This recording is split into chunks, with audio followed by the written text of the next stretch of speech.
ಯುದ್ಧದ ಪರಿಣಾಮದಿಂದ ಗ್ಯಾಸ್ ಸಿಗ್ತಿಲ್ಲ ಅಂತ ನಮಗೂ ಗೊತ್ತು. ನಾವು ಬುಕ್ ಮಾಡಿ 1 ಅವರ್ ಆದ್ರೂ ಆಟೋ ಬುಕ್ ಆಗಲಿಲ್ಲ.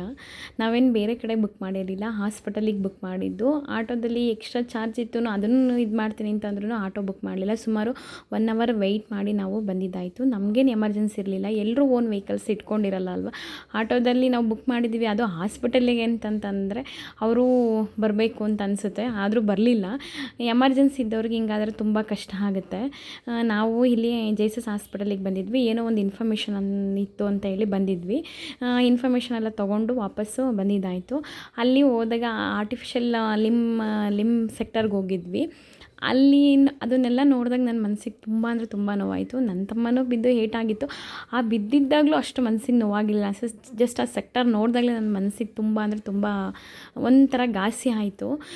ಇಲ್ಲಿ ದೇವ್ರನ್ನ ನಾವು ಇಷ್ಟಕ್ಕೆ ನನ್ನ ಕಾಲು ಸೇವ್ ಆಯಿತು ಅಂತ ಖುಷಿ ಪಡಬೇಕಾ, ಇದನ್ನೆಲ್ಲ ಮುಂದೆ ಆಗಲಿಲ್ವಲ್ಲ, ಇಷ್ಟರಲ್ಲೇ ಅವ್ನು ಬದುಕುಳ್ದು ಕಾಲು ಚೆನ್ನಾಗಾಯಿತು ಅಂತ ಮನಸ್ಸಿಗೆ ತುಂಬ ಅಂದರೆ ತುಂಬ ನೆಮ್ಮದಿ ಆಯಿತು.